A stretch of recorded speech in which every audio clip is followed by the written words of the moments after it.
Hey hi guys, welcome back to our channel Ranjith and మిన్స్. ఇప్పుడు మనం ఎక్కడ ఉన్నామనంటే రాయల్ ఆస్ట్రేలియన్ మింట్ దగ్గర ఉన్నాము. ఈ మింట్ అంటే తినే మింట్ కాదు, అదొక కాయిన్స్ అన్నట్టు, కాయిన్స్లా ఉంటాయి. ఆ కాయిన్స్ని అయితే వీళ్ళు ప్రింట్ చేస్తూ ఉంటారు అన్నట్టు.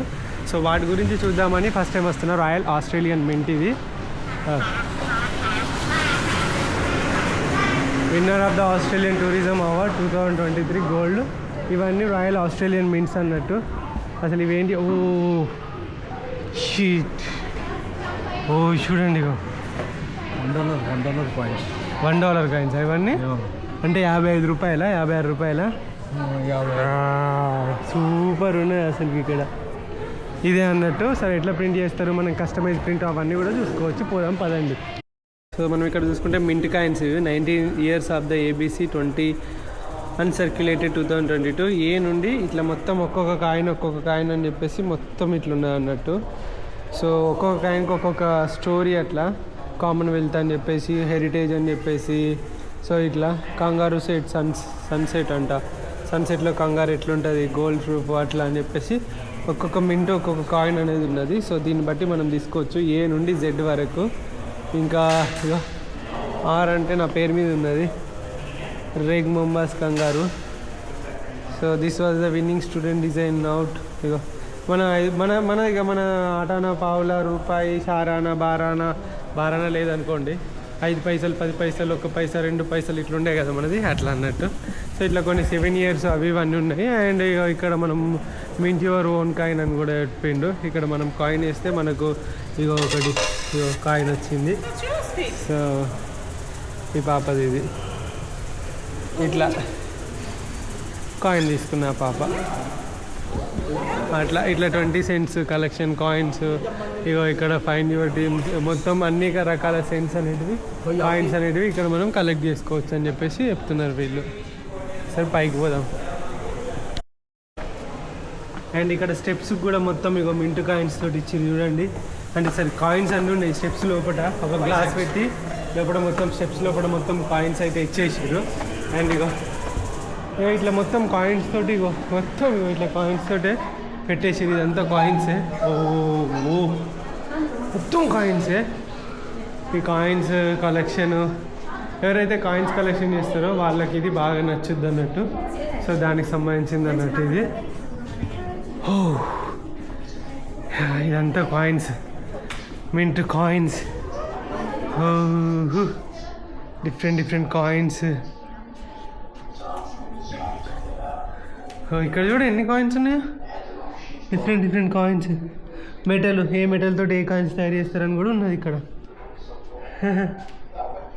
అప్పట్లో ఈ సోలారు.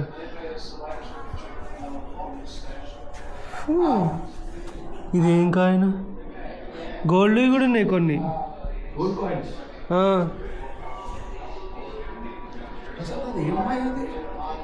స్పేస్ నుండి అంట, విజిటర్ ఫ్రమ్ స్పేస్ అట. అసలు డేంజర్ కాయిన్స్ ఉన్నాయి. అన్ని రకాల మెటల్ తోటి కాయిన్స్ అనేటివి వీళ్ళు చేసిరు అని చెప్పేసి చెప్తున్నారు. ఓ ట్రయల్ కాయిన్స్.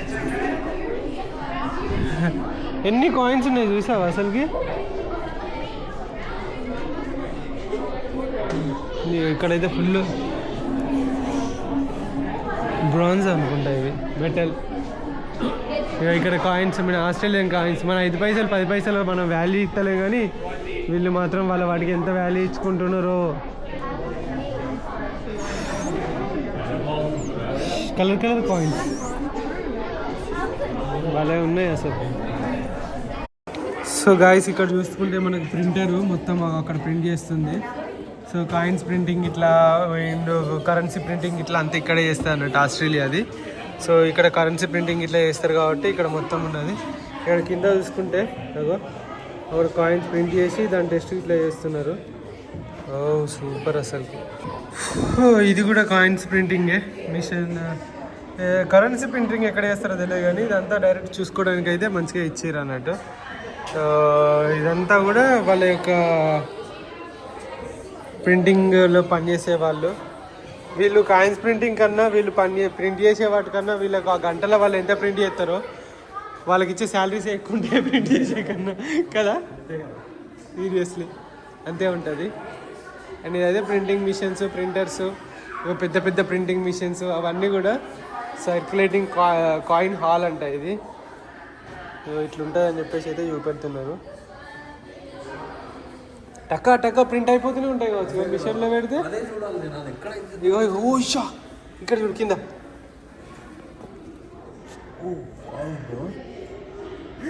ఎన్ని కాయిన్స్ చూడు. ఇగో ఇక్కడ ప్రింట్ అయ్యి వస్తాను.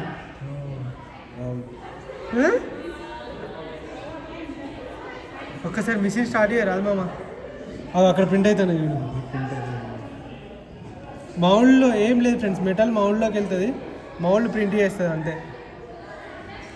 టక్ టక్ టక్ టక్ టక్ టక్ అని ప్రింట్ చేసుకుంటూ వస్తుంది. గోల్డెన్ కరిగిచ్చినట్టు ఎట్లనో ఇది కూడా అంతే అన్నట్టు, సింపుల్ ఇదంతా. సో దానికి సంబంధించింది. So Australian most iconic animals అవి చూసుకుంటే క్యాంగరు. అండ్ ఇదేంటిది, ఇది హార్స్, అన్ని క్యాంగరూస్ ఇవన్నీ. కోలా లేదేంది, different type of kangaroo coins ఇవన్నీ. ఓ వెలబీ అట్లనా. ఇక్కడ కోలా ఇవన్నీ ఉంటాయి. ఓ ఇది కోలా కూడా ఉంది. Coining the lunar calendar and monkey and tiger ఉందా. టైగర్ ఉందా ఇక్కడ. టైగర్ అది కాయిన్ ప్రింటింగ్, చైనీస్ వాళ్ళు చేస్తారు. చైనీస్ క్యాలెండర్ లాగా ఇది వచ్చేసి లూనార్ క్యాలెండర్ ఫ్రెండ్. దాంట్లో నువ్వు ఏది దాన్ని బట్టి నువ్వు ఆ మంత్ అనమాట. నువ్వు 1990 కదా, 91. సరే సార్, సరే ఫ్రెండ్స్. ఏడుందేమో 91 good greatest of all time. నేనా ఇక్కడ రాసింది ఇక 91.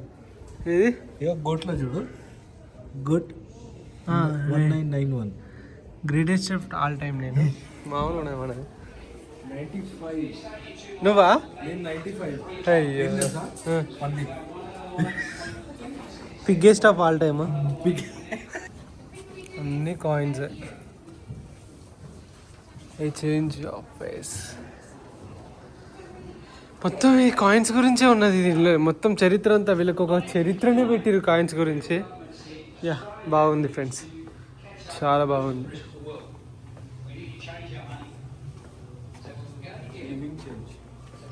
అంటే ఏంటి,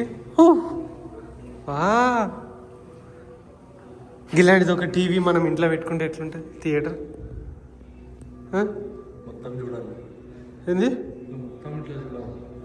మస్తు ఉంటుంది కదా సినిమా, సాగదీసి ఉంటుంది కదా సినిమా. సో ఇదంతా మొత్తం కూడా ఇక కాయిన్ కలెక్షన్. ఎవరెవరికైతే కాయిన్స్ కావాలనుకున్న వాళ్ళు కొనుక్కోవచ్చు ఇక్కడ. సో ఇదే ముచ్చట ఇదంతా కూడా, ఇంకేం లేదు ఫ్రెండ్స్.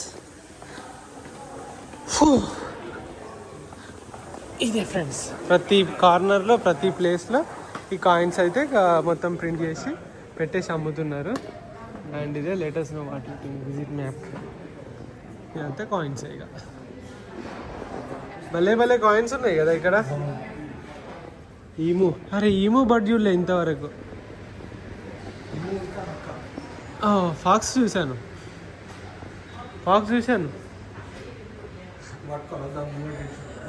ఫోటో భలే వస్తాయి కావచ్చుగా. చాలా నైస్. సో నా పేరు వచ్చేసి రంజిత్ కుమార్. ఇక్కడ దాకా వచ్చినందుకు చాలా హ్యాపీగా అనిపించింది. అండ్ ఇంత దూరం వచ్చినాక కూడా ఫస్ట్ నేను వచ్చినప్పుడు, అంటే లైక్ ఫస్ట్ ఆస్ట్రేలియా అనుకున్నప్పుడు, నేను ఎప్పుడైతే ఇక్కడికి అనుకున్నానో థాయిలాండ్ నుండి నా వీసా వేసినప్పుడు అది కూడా ఒక ఏజెన్సీ ద్వారా. అది ఒక అంటే వాళ్ళకి ఏం తెలియదు, ఒక 40,000 తీసుకొని వీసా వేశారు. బట్ అది ఈవెన్ ఎస్ఓపి కూడా రాయకుండా వేశారు. నాకు అప్పుడు అసలు వీసాస్ అంటే ఏంటి వాటి గురించి ఏం కూడా తెలియదు. బట్ అప్పుడు నాకు తెలియదు, ఎవరు తెలియదు ఇక్కడ ఆస్ట్రేలియాలో ఇంత తెలుగు వాళ్ళు ఉన్నారని తెలియదు, ఏం తెలియదు. అది పోయింది ఆ వీసా, 40,000 పోయినాయి. ఆ వీసా వేసినందుకు నాకు చాలా బ్యాడ్ ఇంప్రెషన్ ఉంటుంది నా ప్రొఫైల్ మీద ఫస్ట్ ఆస్ట్రేలియాకి. ఇంకా రాదు అని అందరు చెప్పేశారు. కానీ ఇంకొకటి ఏంటంటే ఆ రోజు నాకు ఎవరు తెలియదు, ఎవరు లేరు. బట్ ఈరోజు నేను ఎక్స్పెక్ట్ చేయలేదు మన వాళ్ళు ఇంతమంది ఉన్నారు.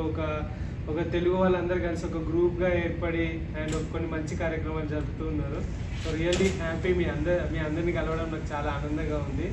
And thanks to Telugu association of Canberra. And brain of brain. ఈ రైడ్ అంటే ఇక్కడికి రావడానికి చాలా కష్టపడ్డా నేను, అండ్ ఈ రైడ్ చేయడానికి కష్టపడ్డా. మీకు ఇప్పటివరకు అయితే నా స్టోరీ చెప్పాను, బట్ ఇక్కడికి రావడానికి పడ్డ స్ట్రగుల్స్ చాలా. మీరు అన్నారు, చాలామంది అన్నారు ఇంకా మంచిగా ఎండాకాలం వచ్చిన హ్యాపీగా చేసుకోవచ్చు సైక్లింగ్ ఇక్కడ, ఇంకా చలికాలం వస్తే చచ్చిపోయేటోడు అని చెప్పేసి. బట్ తెలియని విషయం ఏంటంటే -20లో సైక్లింగ్ చేసిన నేను. సో చైనా, జపాన్, కొరియా ఆ టైంలో -20 ఉండేది. ఒక్కొక్క కొండల పైన నాకు ఇట్లా చేతులు, కాళ్ళు ఇవన్నీ ఫ్రీజ్ అయిపోయేవి. సైక్లింగ్ చేస్తూ ఉంటే బాడీ వేడి అవుతుంది, కానీ కాళ్ళు, చేతులలో ఉన్న వేళ్ళు ఇట్లా కదిలిపోయేటివి. అలాంటి ఎన్నో స్ట్రగుల్స్, లైక్ జపాన్ లాంటి కంట్రీలో అండ్ చైనా లాంటి కంట్రీలో ఈవెన్ 10-15 కిలోమీటర్లకు ఒకసారి ఆగి టకా చేతులను రబ్ చేసుకొని మళ్ళీ జేబులో, పాకెట్లో అక్కడిక్కడ పెట్టుకొని, ఈవెన్ ఎంత మంచి గ్లోవ్స్ కొన్నా కూడా అంతే, ఇది 2-3 సాక్సులు వేసుకున్నా కూడా అంతే, అంత చలి. ఎందుకంటే అవన్నీ వేసుకొని ఒక దగ్గర ఉండడం వేరు, అవన్నీ వేసుకొని సైకిల్ తొక్కడం వేరు, గాలి కంటిన్యూస్గా కొడుతూనే ఉంటుంది. జపాన్లో అలాంటి సిచ్యువేషన్స్. అండ్ చాలా ఇంకా మీకు మనకు తెలియదు ఏంటో ఉంటాయి, చాలా రేసిజం అనేది ఉంటుంది. నేను అది ఎక్కడ ఎదుర్కొన్నా అంటే వియత్నాం అండ్ కంబోడియా బార్డర్లో. అండ్ ఇండియన్ అని చూసి, ఇండియన్ ఫ్లాగ్ చూసి నన్ను $400 అడిగిరు అన్నట్టు వాళ్ళు. దాని మీద ఒక వీడియో వేసిన తర్వాత నన్ను వెనక్కి పంపించేసి చాలా, అంటే వీసాల విషయంలో కూడా చాలా ఇబ్బందులు అయితే ఎదుర్కోవాల్సి వస్తుంది యాజ్ ఇండియన్గా, యాజ్ ఇండియన్ పాస్పోర్ట్ తోటి. అలాంటివి నేను ఫేస్ చేశాను. ఇప్పుడు ఈవెన్ ఆస్ట్రేలియా అంటే వేరే కంట్రీస్ ఏమైనా వైట్ పీపుల్ అంటే అలాగే యూరోపియన్స్ కానీ ఈజీగా ఇస్తారు. బట్ యాజ్ ఒక నార్మల్ వ్యక్తిగా ఎలాంటి ట్రావెల్ హిస్టరీ లేకుండా, డబ్బులు లేకుండా ఇక్కడ దాకా రావడం అనేది చాలా లైక్ హార్డ్ వర్క్ అనే చెప్పాలి. ఇంకా సైకిల్ రైడ్లో నేను ఎలా రైడ్ చేస్తాను, ఎలా ఉంటుంది అంటే పొద్దున్న లేస్తాను, పొద్దున్న 5:30-6 గంటలకు లేచి ఫస్ట్ ఫ్రెష్ అప్ అవ్వడం. ఫ్రెష్ అప్ అయిన వెంటనే నా గ్యాస్, బౌల్స్, కుకింగ్ కిట్ అంతా తీసుకొని నేను తెచ్చుకున్న పాల పౌడర్ ఏదైతే ఉన్నదో పాల పౌడర్లో వాటర్లో పోసుకొని వాటిని కాగబెట్టుకుని దానిలో ఓట్స్, ఎందుకంటే నాకు అన్ని ప్లేసుల్లో ఫుడ్ దొరకదు. సో ఓట్స్ ఇట్లా వేసుకొని అవి కలుపుకొని తిని పొద్దున్న రైడింగ్ స్టార్ట్ చేస్తే ఈవినింగ్ వరకు ఎక్కడ మధ్యలో ఫుడ్ దొరకకపోవచ్చు మ్యాక్సిమం. ఎందుకంటే నేను ఆల్వేస్ సిటీలలో కాకుండా పూర్తిగా వైల్డ్లో రైడ్ చేయడానికి ఇష్టపడతాను. ఎందుకంటే మనుషులు కట్టిన బిల్డింగ్స్ ఎవరైనా చూస్తారు, బట్ ప్రకృతి అనేది చూడడానికి వచ్చిందే ప్రకృతిని ఆస్వాదించడానికి. సో అలాంటి ప్రకృతిలో రైడ్ చేసేటప్పుడు మనకు వాటర్ దొరకవు, ఫుడ్ దొరకవు, వింత రకాలైన జంతువులు అవన్నీ వస్తూ ఉంటాయి. ఇలాంటి లైఫ్ అంటే చాలాసార్లు అయింది, చచ్చిపోయే సిచ్యువేషన్ చాలా వచ్చినాయి. సో అలా ఈవెన్ కంబోడియాలో కూడా ఒకసారి అడవిలో ఆగమైపోయాము. ఆ తర్వాత పొద్దున్నుండి రాత్రి దాకా నీళ్లు లేక, సైకిల్ వెనక్కి రాక, పంచర్ అయ్యి చాలా ఇబ్బందులు ఎదుర్కొని నైట్ ఒక్కసారి బయట పడ్డాను, మళ్ళీ వచ్చిన దారిలో వెనక్కి రావడానికి. అండ్ అంతేందుకు ఈ ఆస్ట్రేలియాలోనే నేను మొత్తం రూరల్ ఏరియా బ్యాక్ రోడ్స్ పోయినప్పుడు ఒక 30-40 కిలోమీటర్ల లోపల పోయిన తర్వాత గూగుల్ మ్యాప్స్ అక్కడ మ్యాప్ చూపెడుతుంది, కానీ అక్కడ రోడ్డే లేదు. ఫెన్సింగ్లకు తాళాలు వేశారు, ఒకవేళ అది దుంగితే కుక్కలు అవి ఉన్నాయి, అవి ఇంకా వేరే ఉంటుంది. తప్పు నాదైతే అందులో దిగితే. అండ్ చాలా వైల్డ్ స్నేక్స్, అవన్నీ బ్రౌన్ కలర్ స్నేక్స్ కూడా, ఇవాళ వీడియో కూడా పెట్టాను అందులో, స్నేక్స్ కానీ అవన్నీ కూడా కనబడ్డాయి.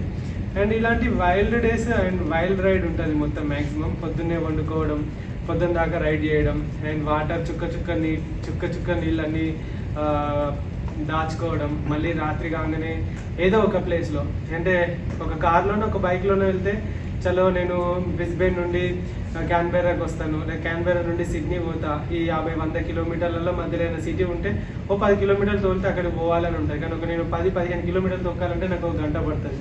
అది స్ట్రైట్ రోడ్ అయితే. ఇఫ్ అది హిల్స్ ఉన్నప్పుడు ఈ ఛాలెంజింగ్ వెదర్స్లో, ఈ ఎండలో, వానలో, చలిలో తొక్కాలంటే చాలా టఫ్ ఉంటుంది.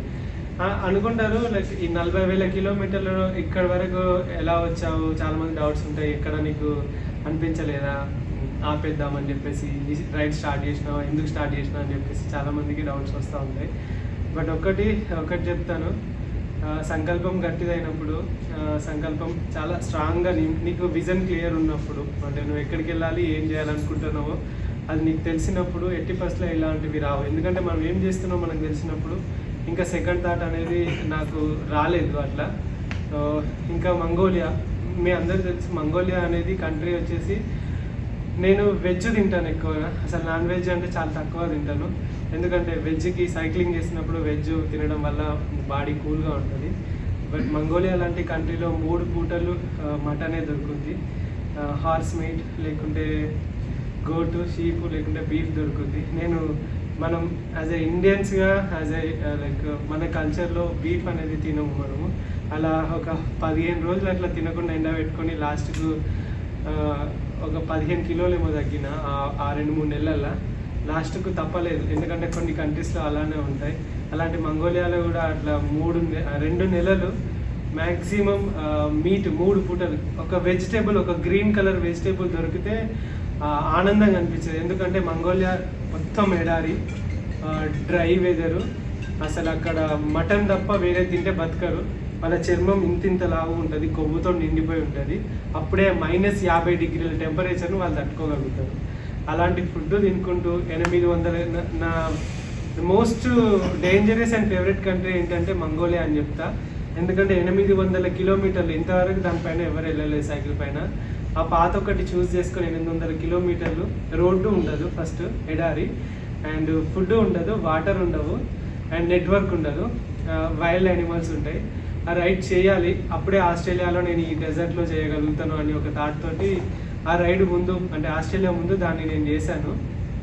ఒకరోజు 62 కిలోమీటర్ల వరకు, అంటే లాస్ట్ 100 కిలోమీటర్లలో నాకు ఆ రోజు మార్నింగ్ నుండి రాత్రి దాకా నీళ్ళే దొరకలేదు.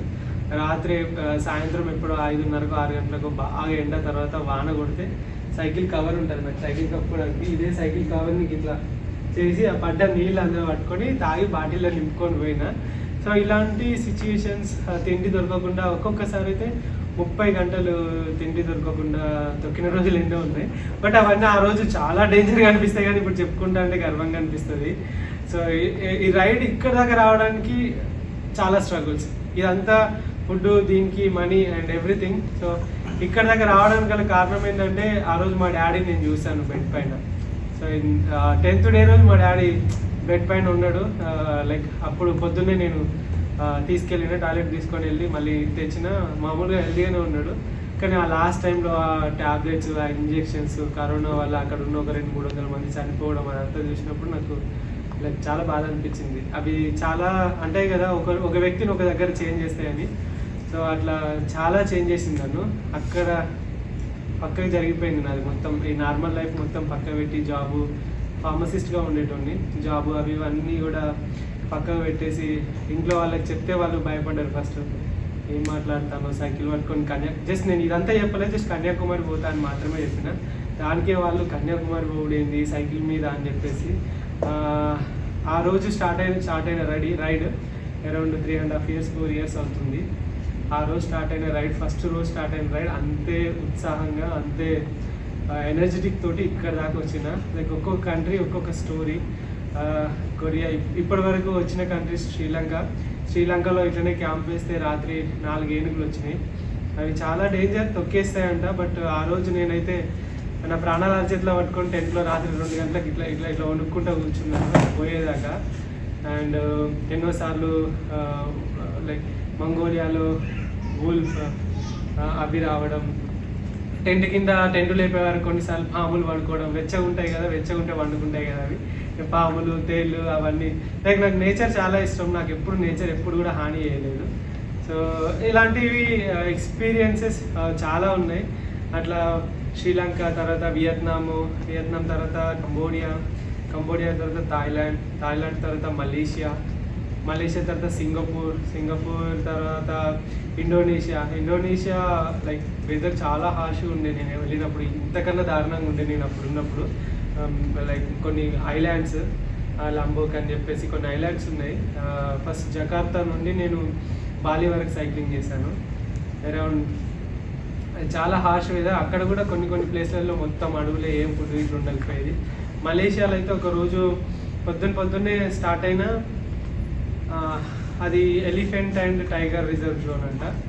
ఒక అతను పోకుండా పిచ్చోన్నా మంచిగా గిల్ల ఎందుకు వచ్చినావు అని చెప్పేసి అన్నాడు. ఎందుకు ఏమైందంటే టైగర్ రిజర్వ్ జోన్ ఇది, ఇక్కడ కార్లలో తప్ప ఎవడు పోడు అని చెప్పేసి అనగానే ఇంకా నాకు ఆ రోజు మధ్యలో ఉన్నా నాకు ఏం అర్థం కాలేదు. రాత్రి 2 గంటలకు కోలాలంపూర్ చేరుకున్నా. 150 కిలోమీటర్లు ఆ రోజు అయింది, ఫుల్ వాన అదంతా. సో ఇలాంటి ఎక్స్పీరియన్సెస్ చాలా ఉండే, life and death situations. And ఇండియాలోనే మన కర్ణాటకలో నా సైకిల్ దొంగతనం చేసిర్రు అండ్ రాబరీ చేసి నన్ను లైక్ చంపుదామని చూసిర్రు. అండ్ అలాంటి సిచ్యువేషన్స్ ఎన్నో. బట్ ఒకరు అనుకుంటే, చేయాలనుకుంటే, నీకు నీ ఉద్దేశం మంచిదైనప్పుడు, నువ్వు చేయాలనుకున్న పని మంచిదైనప్పుడు దానికి నిజాయితీగా 100% చేస్తే ప్రకృతే కాదు, పంచభూతాలే కాదు, అందరూ మనకి సపోర్ట్ చేస్తారు అని అంటే దానికి నిదర్శనం నేనే అని చెప్తాను. ఎందుకంటే నాకు ప్రతిదీ చిన్న చిన్న రాయి కాంచెల్లి ప్రతి ఒక్కరు నాకైతే ఇక్కడ దాకా చేరుకోవడానికి హెల్ప్ చేసిరు. అందుకే నేను అందుకే నమ్ముతా, చాలా నిజాయితీగా ఉంటే ఎప్పుడైనా మనం ముందుకు వెళ్తాం, మనకు గుర్తింపు వస్తుంది అని చెప్పేసి. Finally I'm here. Thank you. నా ఫ్లైట్ టికెట్ ఎంతైనా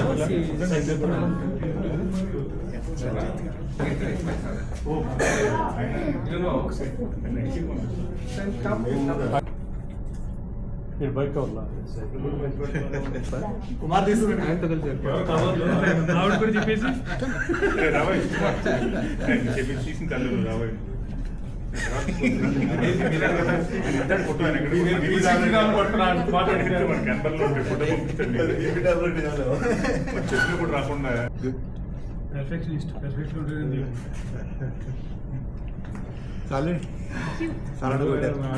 రాకుండా ఫైనల్లీ డిన్నర్ అయితే అయిపోయింది అండ్ ఇక్కడ అయితే బయలుదేరిపోతున్నాను.